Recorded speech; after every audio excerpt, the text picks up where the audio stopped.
Bueno, Fran, y quería preguntarte algo, y es, ¿cuál es la relación que hay entre el bienestar emocional y el proceso creativo? ¿Tú crees Ujú. que si las cosas son difíciles o son más positivas, el tipo de emoción que transitemos hace que seamos más o menos creativos? Bueno, aquí, qué interesante pregunta, y aquí tengo esta analogía como si es que las circunstancias son plastilina y qué tan trabajado estés tú son las manos que lo moldean. Entonces, claro, la circunstancia te llega, ¿verdad? Te llega una circunstancia, pero ¿cómo son las manos que van a moldear esa circunstancia? A lo que me refiero es, ¿tú tienes las manos creativas o no? Entonces, claro que la circunstancia puede moldear tu creatividad, pero para que sea una creatividad positiva o para que exista creatividad, creo que debes trabajarte primero. Entonces, creo que de eso se trata, vincular el autocuidado, el autoconocimiento, la responsabilidad propia, el trabajo del día a día con lo que te venga en ese tema. Y creo que sí, sí, obviamente las circunstancias son a la final estímulos, ¿no? Estímulos de cosas que ves, que te Ujú. llegan, te rodean, y obviamente van a influir en lo que se te ocurra ese momento, etcétera. Pero lo que va a determinar, lo uno influye, pero no determina. Lo que determina cuál es la idea creativa o la creatividad final con la que tú salgas, eres tú. Porque te puede llegar cualquier cosa, ¿no? Pero digamos, si tú no estás listo o preparado, no vas a tener la creatividad. Y hay Ujú. muchas personas incluso que dicen, en un momento malo, yo no puedo, o sea, porque o sea, me siento mal, no tengo rendimiento, no estoy bien. Otros que dirán, yo en un momento malo me ponen bajo presión y ahí trabajo mejor. Entonces depende mucho de ti, o sea, creo que lo importante es entender que depende de cada persona y de cada tipo de persona. Por eso también es importante otra cosa, conocerse, Y porque mira así. que ese es un reto, porque con Ujú, todo lo que tú nos has dicho es cómo estamos como amoblando nuestra mentalidad, de que estamos programando nuestra cabeza, cuando tú dices que tanto nos estamos trabajando, de ujú. repente una de las personas que nos está escuchando dice, Fran, ¿por dónde arranco?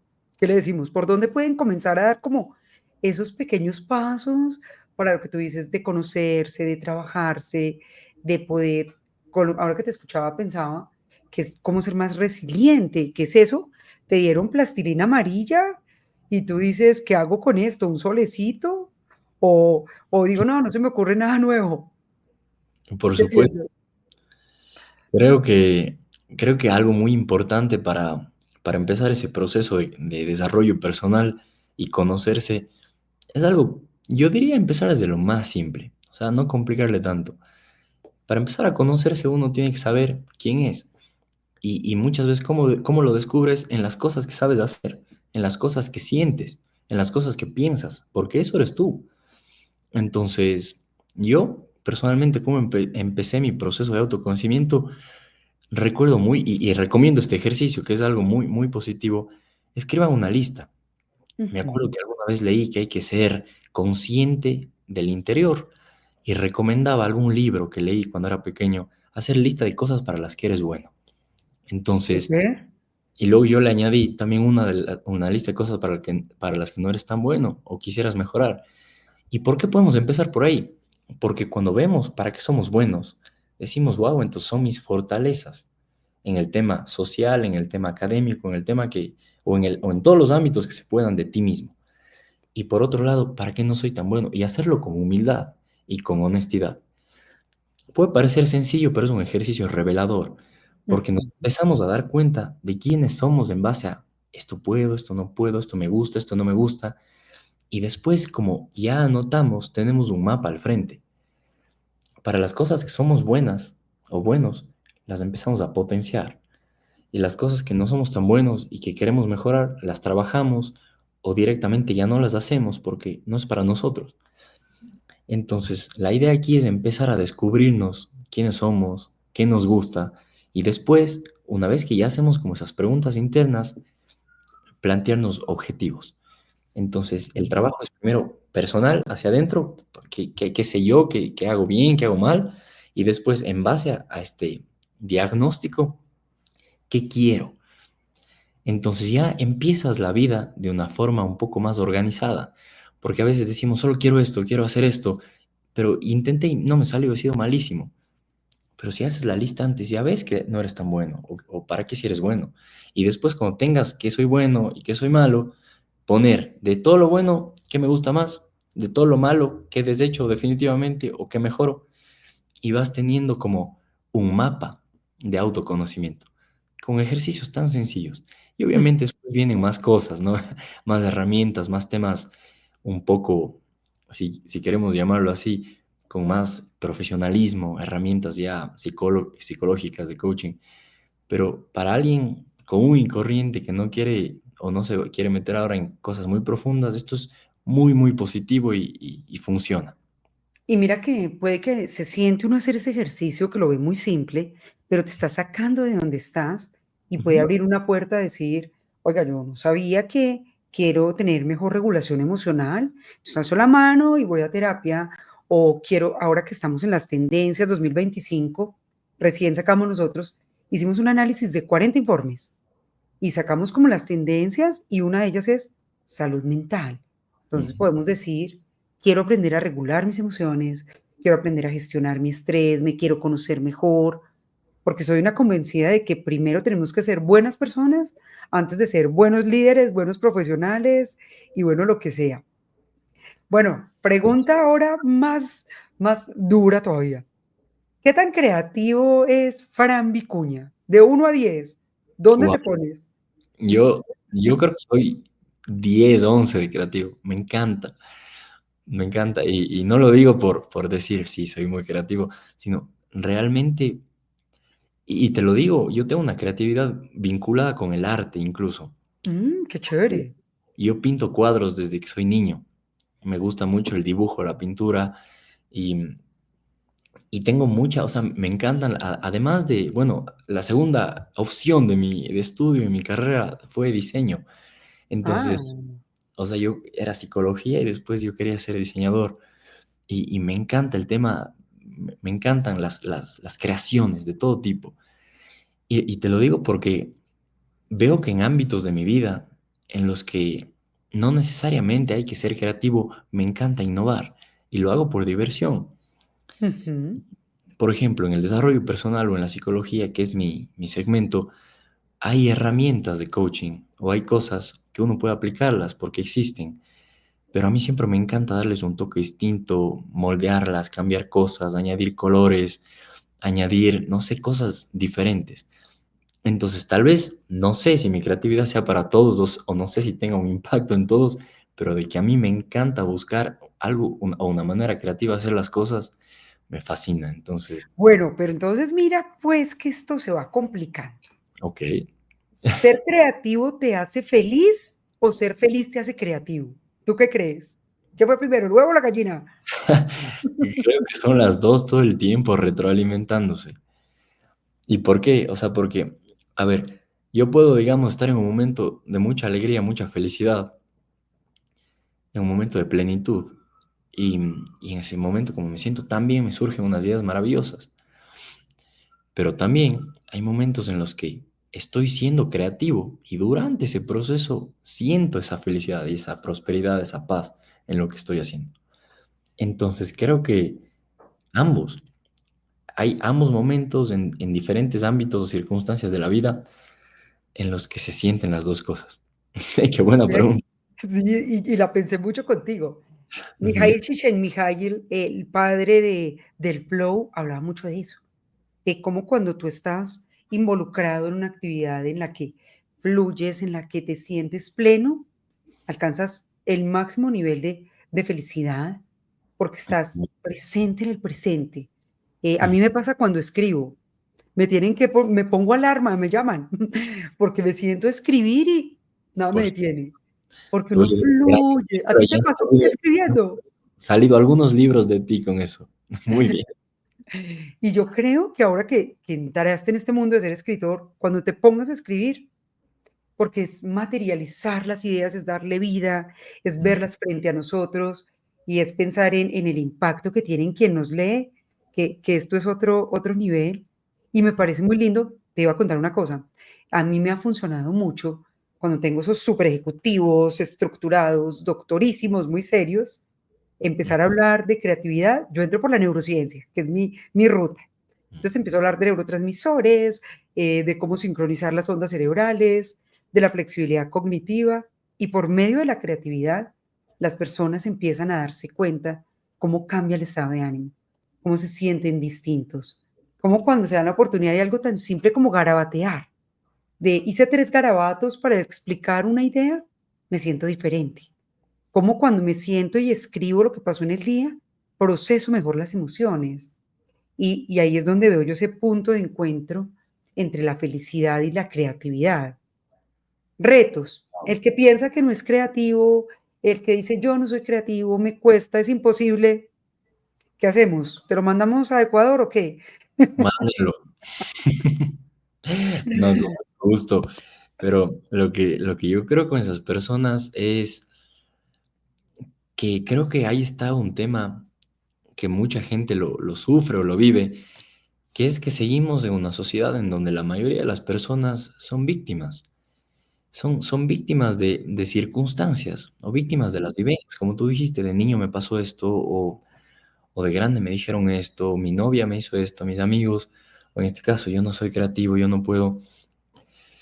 Y creo que es muy fácil porque es una ruta muy fácil y de hecho estamos en una zona muy cómoda cuando echamos la culpa a lo externo, porque el ser humano, tú sabrás, al cerebro primitivo, el cerebro lo que busca es protegernos, cuidarnos, o sea, buscar placer, evitar dolor, básicamente.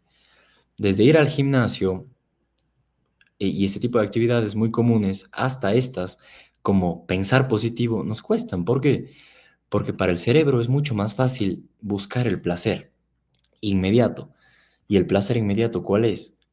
Echar la culpa en este caso, porque no requiere esfuerzo, porque si tú aceptas la responsabilidad, te esfuerzas, porque Ujú, pones la responsabilidad en ti, entonces significa que tú haces el trabajo, que tú cambias las cosas, que tú mejoras, y eso implica trabajo. Entonces el cerebro siente trabajo, prefiere la comodidad. Y obviamente eso es algo natural, o sea, partimos de ahí, ¿no? Es la naturaleza. Entonces, pero ¿qué pasa? Ya hemos avanzado. Entonces las personas ya tenemos el córtex prefrontal, ya somos conscientes, tenemos conciencia, tenemos decisión, libre albedrío, pero a veces seguimos actuando desde el simple hecho de buscar el placer y evitar cosas que nos molestan. Y no te digo que para ser alguien de que estás en desarrollo personal tienes que seguir buscando o permanecer buscando el dolor, ¿no? Pero hay que darse cuenta que a veces el progreso sí está detrás de no quedarnos en el placer. ¿Por qué? Porque, primero, por dos cosas. Uno, porque la mayoría de gente está en el placer. Entonces, si tú quieres hacer algo que impacte diferente, de relevancia, no puedes hacerlo desde un punto de, desde un punto común, un punto de donde todo el mundo está, como donde todo el rebaño está. Si tú quieres ser el líder del rebaño, no puedes estar con el rebaño, tienes que hacer algo diferente. Entonces, por eso también hay que salir.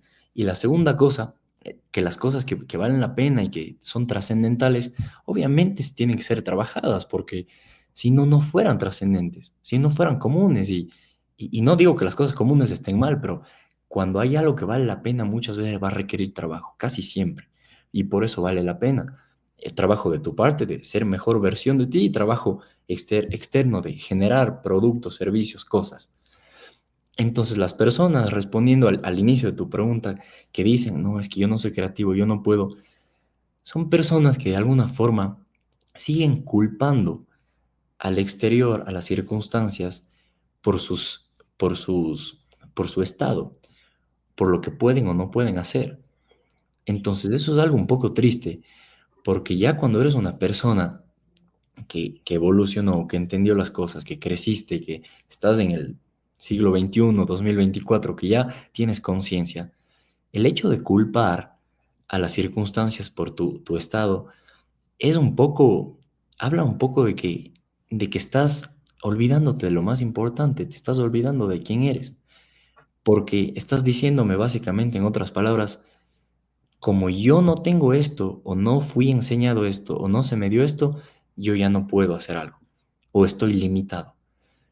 Como si tus límites o no límites dependieran de las circunstancias que te fueron entregadas o las cosas que están pasando.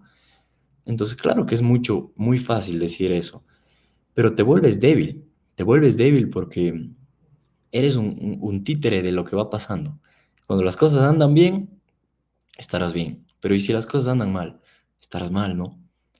Entonces, por eso creo que se remonta que la gente que me dice, es que yo no puedo, es que yo no soy creativo, yo les diría que hagan otros tipos de preguntas. No se Ujú. pregunten, ¿por qué no puedo? ¿Por qué no soy creativo? Porque el cerebro te responderá. ¿Por qué no soy creativo? Porque no tienes esas ideas tan innovadoras. Ya, te respondió y te acabó. Pero ¿y qué tal si te preguntas, ¿cómo puedo ser más creativo, por ejemplo? ¿O qué hago para ser más creativo? ¿O cómo hago para que el ser creativo dependa de mí? El cerebro te responderá, sigue un curso de algo, lee un libro de esto, anota ideas en un papel, pero te dará otras respuestas que no te acaban, sino te abren un camino. Mira que es muy chévere porque, ayer lo hablaba en una universidad acá en Colombia, Ujú, con unos chicos que están en la especialización de negocios internacionales. ujú, Y yo tengo un término que me encanta, tengo 2. Uno es la incomodidad movilizadora.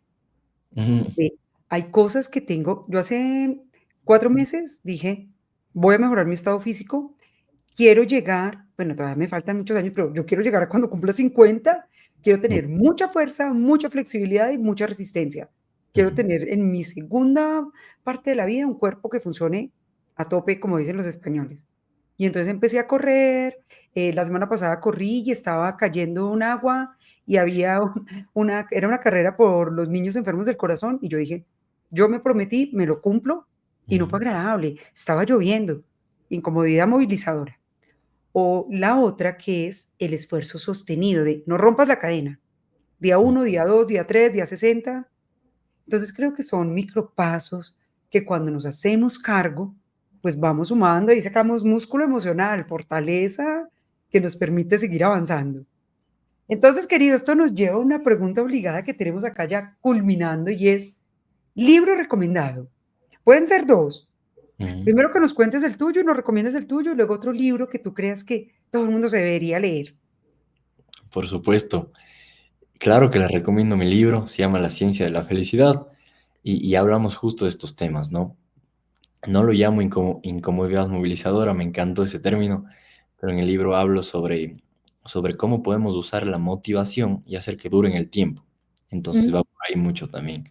chévere. Y el otro libro que me cambió la vida por completo se llama El poder de la hora, de Eckhart Tolle. Hoy en día ya es más conocido. Yo lo leí hace aproximadamente 9, 10 años, puede ser, y cambió mi vida literalmente. O sea, me cambió, me hizo entender cómo podemos empezar un proceso de desarrollo personal, incluso si estamos en las últimas. O sea, como habla Sí. el autor, o sea, a veces las personas creen que empezar un proceso de cambio es cuando estoy listo para mi época de gimnasio, estoy listo para mi época de comer bien. Y no, hay veces que un proceso de desarrollo personal empieza en un día que parece que no tienes tiempo para trabajar en ti, que te levantas y has estado en una época muy negativa tal vez y te preparas un desayuno saludable, tú lo haces bien, pones las cosas que te gustan y caminas 10 minutos. O sea, eso también ya es mejora personal. Ujú. Claro que hay Sí. magnitudes de mejoras y mejoras, pero ese libro me hizo entender que el desarrollo personal está en todo y puede estar en cualquier día, en cualquier cosa pequeña, si es que yo lo veo así y pongo el trabajo para que eso aporte a mi vida. Ya me Entonces, reconcilié con el término de felicidad, entonces, contigo, porque me hiciste, me desbloqueaste un recuerdo con lo del libro que te cambió la vida. Mira, hace como más de 15 años, por ahí 16, yo fui a un aeropuerto cerca a mi ciudad, a un aeropuerto de Pereira, y había una librería. ujú, Y en la, en la vitrina se veía un libro azul que decía La auténtica felicidad, Martin Seligman. Yo iba ujú, de viaje a la playa, entré, compré el libro sin ninguna expectativa, y ese libro a mí me cambió la vida. Me cambió el enfoque de lo que hacía, me hizo renunciar al trabajo cómodo que tenía, fácil, que lo hacía con los ojos cerrados, y emprender esta locura de crear una empresa que se llamara Mente Sana, y ya ujú. llevamos 15 años. Entonces me parece muy bonito esto. Oigan, los que vean este podcast en YouTube o los que lo escuchen en las otras plataformas, déjenos en comentarios los libros que les cambiaron la vida porque creo que es interesante como uno refrescar eso, porque activas esas memorias tan bonitas. Entonces, Fran, gracias. Ahí me desbloqueaste un recuerdo muy lindo. Es Querido que mío, es dale. hermoso a veces, ¿no es cierto? Parecería que escuchamos como muy trillado el término este de los libros que te cambian la vida, pero creo que es real. O sea, hay cosas que Sí, leemos, películas que vemos, frases que leemos o libros, y en serio marcan un nuevo rumbo. A veces parece que son enviados, ¿no? Por alguien que dice, total. tienes que ver esto ahora. Hay una frase que me gusta a mí mucho que es, cuando el alumno está preparado, aparece el maestro. Y el maestro es ese, el libro que te llega, la frase, una canción que de repente te hizo clic, como que, oiga, como que me desperté con esto. ¿Dónde te encuentra la gente? ¿Cómo los ayudas? ¿Dónde te buscamos? Bueno, me pueden encontrar en todas las redes sociales. Aquí está, @franvicunam para Instagram. Igual Francisco Vicuña Matobelli o Francisco Javier Vicuña Matobelli, mi nombre completo, en TikTok y bueno, en YouTube, en todas las redes estamos. Y, y nada, pues cualquier cosa, cualquier duda, cualquier inconveniente que tengan de la salud mental, del desarrollo personal, con muchísimo gusto estamos ahí para ayudarlos. Ay, Fran, gracias. Qué rico que hayamos tenido este espacio, que pudiéramos coincidir para hablar con la gente de estos temas que realmente nos hacen ver la vida desde otra perspectiva. Por acá, bienvenido cuando quieras y te doy el espacio para que te despidas aquí de nuestra audiencia. Muchísimas gracias, Blanca. Ha sido un placer conversar contigo. Te veo casi al mes y la verdad con muchísimo cariño por haber compartido una formación tan linda y estas conversaciones. Espero que sigamos teniéndolas, que no sea la última y bueno, esperando que pronto nos veamos en vivo. A toda la gente que nos está viendo, muchísimas gracias y les mando un abrazo y un gran saludo. Bueno, querido, gracias. Y a todos ustedes que nos acompañaron en este episodio tan especial, compártanlo, déjenos sus comentarios y denle cariño donde lo estén viendo para que llegamos a más personas. Nos encontramos en un próximo episodio de Mente Sana Tips. Hasta pronto, chao. Chao.